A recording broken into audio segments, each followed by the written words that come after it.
Très heureux de vous savoir nombreux autour de cette session d'information, mesdames, messieurs. Bonjour, ce journal est en deux titres. Aujourd'hui, 16 octobre 2019, la communauté internationale célèbre un double événement. La 39e journée mondiale de l'alimentation et la 23e édition du Téléfood. Une journée qui a été initiée depuis 1981 par l'Organisation des Nations Unies pour l'alimentation et l'agriculture. Et pour le compte de cette année, le thème retenu est « Agissons pour l'avenir, une alimentation saine pour un monde de faim zéro ». Et puis, annoncé dès le début de son mandat, le président Patrice Talon rend public le premier fichier rationnel des cadres de la chaîne de dépenses publiques. Cette base de données permettra non seulement de dépolitiser l'administration béninoise, mais aussi et surtout d'y voir des cadres compétents. Le reportage de Latifou Boni est à suivre dans un instant. Voilà pour le sommet, mesdames, messieurs. Restez avec nous. Le développement, c'est tout de suite.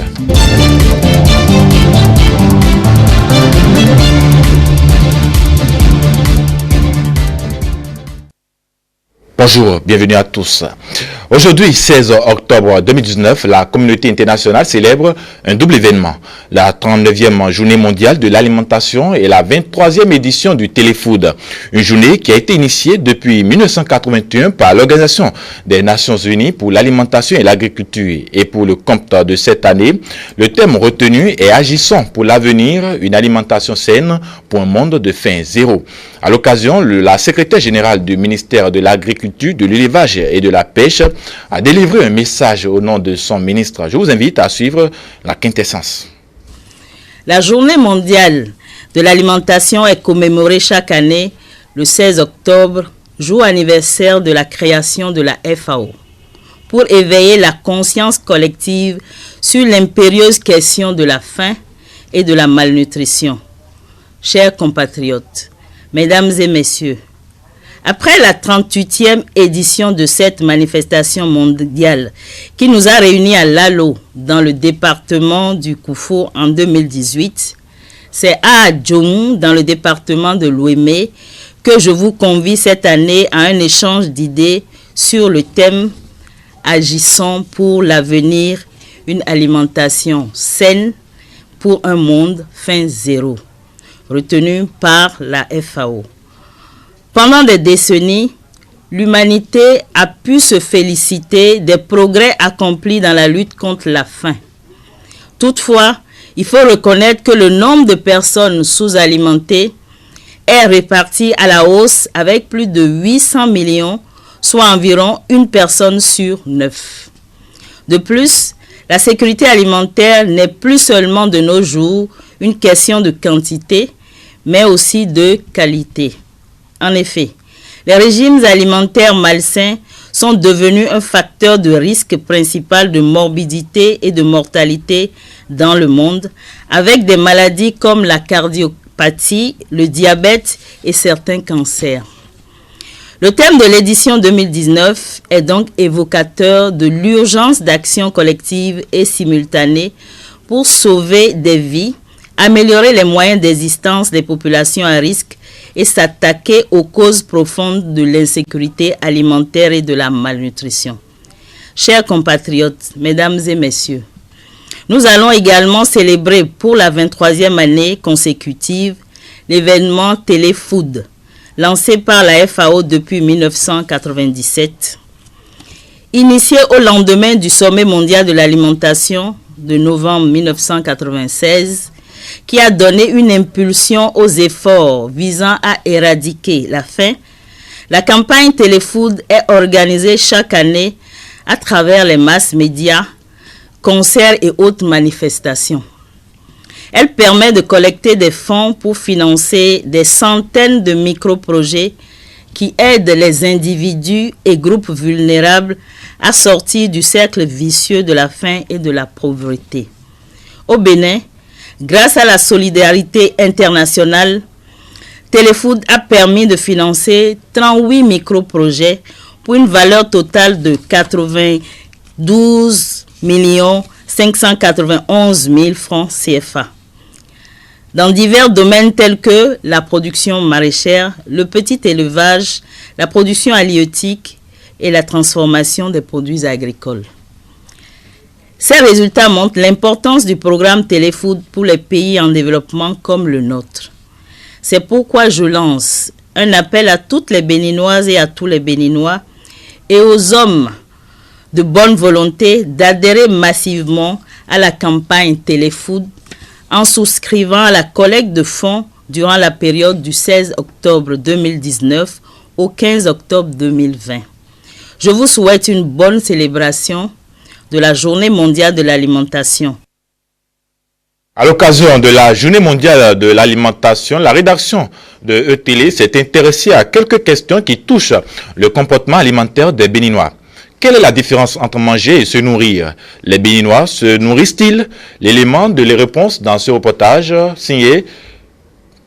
Une alimentation saine et équilibrée permet de maintenir ou d'améliorer la santé générale. Et c'est à juste titre qu'une journée mondiale a été dédiée à l'alimentation par l'Organisation des Nations Unies. Ce 16 octobre, nous en sommes à la 114e édition et une question taraude l'esprit. Quelle différence entre manger et se nourrir? Alors, on pourrait dire que la différence fondamentale qui existe entre ces deux termes se situe au niveau de la manière, en fait. Alors, quand vous mangez, c'est que tout simplement, vous essayez de satisfaire votre faim. C'est cela. Maintenant, dans le cadre où vous souhaitez vous nourrir, c'est-à-dire que là, il y a des besoins qui sont au-delà de la faim, que vous essayez de combler par les aliments que vous apportez dans votre alimentation. Donc là, dans le cadre de se nourrir, il y a plus d'aliments. Vous insistez sur la qualité, sur la variété, sur la quantité également. Nous constatons que ce détail nutritionnel n'est pas réluisant. Donc il reste encore des efforts à faire pour garantir en fait, pour s'assurer que ces différentes personnes se nourrissent et non ne se contentent simplement de manger. Atteindre donc l'objectif zéro, ce n'est pas juste donner à manger aux affamés, c'est aussi nourrir les personnes. Cette année, la Journée mondiale de l'alimentation lance un appel à l'action de tous les secteurs afin que tous puissent bénéficier d'une nourriture saine et durable. En même temps, elle invite chacun à s'interroger sur ce que nous mangeons. Le repas, de manière simple, nous avons un schéma que nous utilisons en consultation. Donc nous proposons aux personnes de s'imaginer une assiette, donc elle est ronde. Ensuite, vous divisez cette assiette en 3 parties égales. La première partie est composée de tout ce qui est féculent, donc les céréales, les tubercules, les racines sous leurs différentes formes.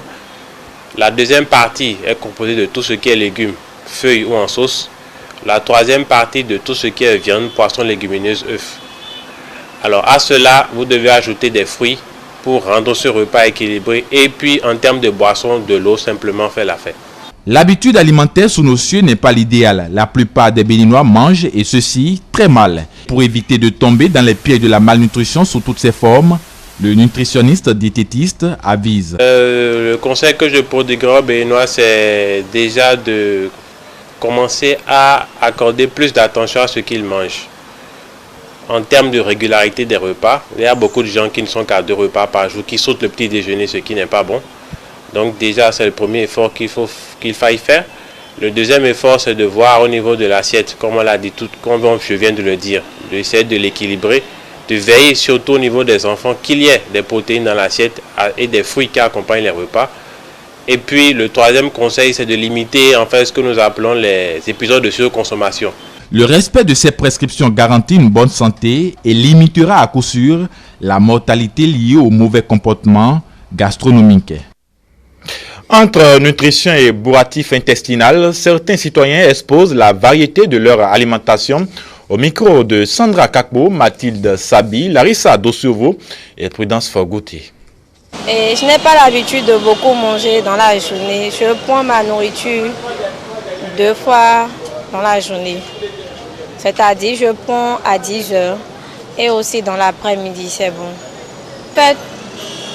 Et dans la journée, normalement dans la matinée, on prend des aliments qui ne sont pas trop trucs là, des aliments qui ne peuvent pas compromettre la santé.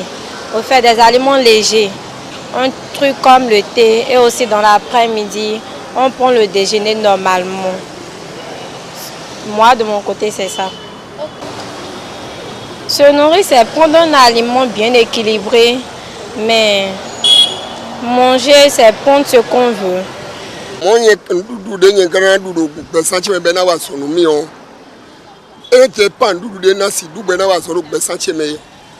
ndudu de le timbo adule o enado aso dowe bonado bona aso plawe bo anado toto ko bonana ko sambura na nyeno duwe ne ya nyena du na du le ndu che beso kan tene atareme do same bon du le o ndu che le lo kan tene na same le o amo ndu ene o eno wa so pa same bro pa sa du pro me bro wa so kan jibo ene o anaso do toto kwesi ko na do nde buku a me no adu ndo kan we me mo bro adu ndo kan po me ne le ene lo e wa ni santia we so bon dudu de petona du le o ena dudu chon dudu ba dudu ene o ena dudu bone dudu mime bon dudu mime ne de adu le o ene do na ba so agbasa to me dudu na yin we du bo ena se dudu bo so bona ki ado nlo pala ki ado bon dudu ene le ona yin dudu ne de bo petona dudu ko mene o ene na to so ku plan peto we so bo peto do na du chon to ko me bon dudu to na dudu mime benadu bonne dudu propre bonadu mino dunu ma la ton mino dunu beroko mino du owo den son wadu yo grawe me no do santé de pepeton madame toro no chuo problème matin sur le matin je prends mon thé au cafétéria bon après ça bon jusqu'à certaines heures, 14h à 15h comme ça, je prends aussi la pâte et la sauce pour que je me revienne rapidement à 17h ou bien à 18h. 18h par là, bon, je mange aussi comment on appelle, bouilli, pour que le soir, je vais manger du riz pour dormir. Autre actualité dans ce journal, la communauté internationale a célébré hier la journée internationale de la femme rurale. C'est la commune de Pobé, chef-lieu du département du Plateau, qui a accueilli les manifestations officielles au plan national. La ministre des Affaires sociales et de la microfinance était aux côtés des femmes rurales de Pobé pour célébrer l'événement. Le reportage de Stélia Padono et Silas Zoui est présenté ici par Isaac Adjé. Valorisons leurs efforts et promouvons leurs produits. C'est sur ce thème retenu au plan national que les festivités entrant dans le cadre de la Journée internationale de la femme rurale ont eu lieu. Une journée entièrement consacrée à la femme rurale. Une occasion de fête, mais aussi et surtout de réflexion sur la situation des femmes dans la communauté rurale. La célébration de cette journée, loin d'être une de plus, permet d'exposer les problèmes auxquels les femmes rurales sont confrontées, notamment en termes d'éducation, de santé, d'économie, d'accès à la terre. Citoyennes laborieuses de nos contrées, les femmes rurales participent au développement de nos localités de par leurs efforts au quotidien. Cependant, elles ne jouissent pas toujours des fruits de leurs œuvres, encore moins de leurs droits et devoirs qui sont quotidiennement bafoués. Les responsables à divers ordres en ont conscience et c'est ce qui justifie d'ailleurs les nombreux projets et programmes initiés par le gouvernement béninois à l'endroit de la femme et de la jeune fille. Ce sont des personnes martyrisées, ayant des conditions de vie, de travail particulièrement difficiles du fait des pesanteurs socio-culturelles qui ne favorisent pas l'exercice de leurs droits. C'est donc conscient de l'ampleur des problèmes à résoudre pour l'amélioration des conditions de vie de ces braves femmes que le gouvernement actuel encourage les femmes rurales dans l'information, l'éducation et la communication sur les textes de loi en leur faveur. Les partenaires techniques et financiers qui travaillent avec les femmes rurales ont salué le combat de ces dames pour leur survie. Les femmes s'organisent, qu'elles défendent l'accès à l'eau potable à Djidja, ou qu'elles soient le moteur de l'agriculture à Karimama, qu'elles soient une tueuse de riz à Glazoué, les femmes rurales se mobilisent pour leur communauté et pour se soutenir les unes les autres. Les PTF du secteur genre et protection sociale, dont le Canada est le fier chef de file, contribuent, en partenariat avec les autorités nationales, à l'effort pour aider ces femmes. Que ce soit en appui à la formation des jeunes filles ou à la protection et la revendication des droits humains fondamentaux des femmes, en passant par la lutte contre les violences basées sur le genre et l'autonomisation économique, les PTF sont présents et réitèrent leur volonté de poursuivre dans cette direction. Les femmes rurales de la commune de Pobé sont reparties mieux outillées sur leurs droits et devoirs sur le foncier. La célébration de la Journée internationale de la femme rurale édition 2019 a été cumulée avec le pré-lancement du réseau des femmes leaders africaines Session Bénin. Annoncé dès le début de son mandat, le président Patrice Talon rend public le premier fichier rationnel des cadres de la chaîne de dépenses publiques. Cette base de données permettra non seulement de dépolitiser l'administration béninoise, mais aussi et surtout d'y voir des cadres compétents. Latif Boni, reportage. La bonne gouvernance, la lutte contre la corruption, la dépolitisation de l'administration publique, Patrice Talon continue d'en donner des signes positifs. Des signes comme gage de sa détermination à toujours honorer ses engagements. Une liste vient d'être publiée, liste de 57 personnes. Des cadres de diverses sphères de l'administration qualifiés aux emplois de la chaîne de dépenses publiques. Cette liste n'est qu'une première partie du résultat d'un vaste travail engagé pour dépolitiser et davantage moraliser l'administration publique. 57 personnes, une première partie du fichier national d'administration et de nomination des cadres aux emplois de la chaîne de dépenses publiques. Pour en arriver là et comprendre le mécanisme, il faut remonter à 2016. Patrice Talon, fraîchement élu, là, à l'époque, conformément au décret numéro 2016-477 du 16 août 2016, institué un fichier constitué pour être la base à utiliser dans la désignation, la nomination transparente des cadres. Le gouvernement a procédé d'abord à un appel à candidature et les cadres susceptibles d'être nommés ont postulé avec possibilité de choisir 7 postes. Poste de coordonnateur de projet, de directeur général adjoint du Trésor et de la comptabilité publique, poste de directeur du contrôle à la Direction nationale de contrôle des marchés publics et celui des personnes responsables des marchés publics. Les meilleures compétences parmi les postulants ont été choisies à la première étape. Une étape où il a été question d'évaluer les compétences managériales des postulants, leur leadership, leur intégrité. Une phase en somme qui se résume à un test psychotechnique. Les meilleurs candidats ont à la phase 2 subi une enquête de moralité avant que les admis ne soient aujourd'hui ajoutés à la base de données. Des 57 personnes, une précision, 46 sont concernés par la fonction de directeur de l'administration et des finances. 8 cadres sont plutôt pour le poste de personnes responsables de marché public. Merci à vous, Latif Boni. Séance de présentation du programme de développement 2018-2025 au conseiller du Conseil économique et social. C'était dans l'après-midi de ce lundi 14 octobre 2019 au siège de l'institution à Cotonou. C'est le conseiller spécial du président de la République, Johannes Dayon, qui s'est chargé de l'exercice. Reportage de Théodule Ronsa et Jean-Marie Kedolou. Cet exercice de présentation du contenu du programme national de développement aux membres du Conseil économique et social, le deuxième du genre, répond aux dispositions de l'article 1er de la loi organique sur l'institution qui peut, sous forme de recommandation, attirer l'attention de l'Assemblée nationale et du gouvernement sur les réformes d'ordre économique et social qui paraissent conformes au contraire à l'intérêt général. Une fois encore, le chef de l'État a répondu donc à la sollicitation des conseillers. Après le ministre d'État, secrétaire général de la présidence de la République, Pascal Irénée Koupaki, c'est au tour du conseil spécial du président de la République, Johannes Dayon, d'exposer aux membres du Conseil économique et social le contenu de la politique nationale de développement du gouvernement. Et c'est tout à leur honneur, explique le premier responsable de l'institution. Monsieur le conseil spécial du président de la République, au nom de mes collègues et à mon nom personnel, je vous souhaite la bienvenue et vous remercie très sincèrement pour votre disponibilité. Votre présence cet après-midi au siège de notre institution dénote de l'attachement du chef de l'État au respect des textes de la République, mais aussi de l'importance qu'accorde la plus haute autorité de l'État aux réflexions qui se mènent au Conseil économique et social. Pendant plusieurs heures d'horloge, les membres du Conseil économique et social ont suivi avec une attention soutenue le double exposé, programme d'action du gouvernement, programme national de développement, qui selon eux, si exécuté à plus de la moitié, donnerait sans aucun doute un nouveau visage au Bénin sur tous les plans. Et ça a été très intéressant.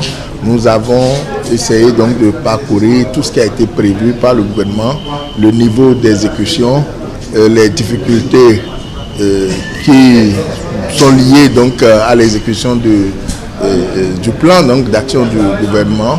Si ne serait-ce que le gouvernement actuel peut réaliser entre 40 à 60% du programme qu'il a annoncé, je pense que un autre gouvernement qui viendra faire le reste amènera le pays à un niveau donné, parce qu'on ne peut pas dire qu'un seul gouvernement pourra tout faire. Mais c'est un programme très ambitieux. Le conseiller spécial du chef de l'État nous a montré que généralement, aussi bien nos artisans, soudeurs, couturiers et autres, menuisiers, pour ne citer que ceux-là, que nos entreprises, donc aussi bien les artisans que nos entreprises, sont très peu compétitifs par rapport aux projets qui sont initiés dans le pays. Alors, vous comprenez que le Conseil économique et social ne peut que se préoccuper d'une telle situation. Le programme national de développement 2018-2025 ainsi présenté reste donc aux conseillers de s'en approprier pour d'éventuelles propositions au gouvernement. Retour sur le dialogue politique tenu du 10 au 12 octobre dernier qui a marqué positivement l'esprit de nombre de Béninois. Des résolutions ont été prises au cours de cette assise et plusieurs couches sociales continuent d'en parler. Ils sont au micro de Mathilde Sabi, et Sandra Kakwe et Prudence Forgouti. Ce dialogue, je pense que c'est une bonne initiative. Point de vue que déjà quand on s'assoit pour discuter des problèmes du pays, et des problèmes vu les tensions politiques qu'il y avait eu entre les partis politiques, vu de l'extérieur, normalement, c'est une très bonne initiative. Si les résolutions qui ont été prises au cours de ce dialogue pouvaient être respectées, ce serait très bien. Au premier abord, je salue l'initiative prise par le président, puisqu'il n'a pas été de bon temps que les divers partis politiques de notre pays se regroupent et parlent des voies de sortie. Et tout ce que moi j'aurais à dire au président, non seulement de prendre leurs suggestions en compte, mais de tout faire, de mettre le paquet, de faire feu de tout bois, afin que la paix revienne au pays. Par rapport au dialogue politique, je pense que c'est une opportunité pour le chef de l'État de saisir, puisque bientôt les élections vont démarrer et il doit encore être en occurrence avec l'opposition pour que le pays avance bien. Sinon, bientôt les élections et s'il n'y a pas un point commun entre les deux, tout ne peut pas marcher. Oui, si le chef de l'État arrive à respecter ses oppositions, je pense que tout peut aller bien. Puisque, non seulement ces partis ne cherchent pas leurs intérêts, mais c'est les intérêts communs au peuple. Moi je les exhorte à aller encore plus loin dans tout ce qu'il fait, puisque c'est le moment à jamais de saisir les opportunités. Le président Patrice Talon a vu juste, et nous disons, Monsieur le Président, vous avez vu juste de convoquer les dialogues politiques. Mais nous vous demandons de voir aussi juste pour nous donner un résultat d'apaisement. Et que je demande aux institutions de la République de ne pas faire le jeu de chat à chaton, de la compagnie. Sinon, si ce dialogue échoue, Dieu seul sait ce qui va se passer. Nous, on ne veut pas du mal. Nous n'avons pas, nous avons un seul pays. Et tout le monde le dit ici. Nous travaillons pour le bonheur de notre peuple. Ils l'ont fait pour que la paix, l'harmonie, la cohésion, l'amour, la fraternité reviennent dans le pays. Ils n'ont qu'à revenir. Je le remercie, le président. Stop et fin à cette édition. Merci de l'avoir suivi et bonne suite de programmes sur la chaîne de l'Excellence. Mesdames, Messieurs, portez-vous bien.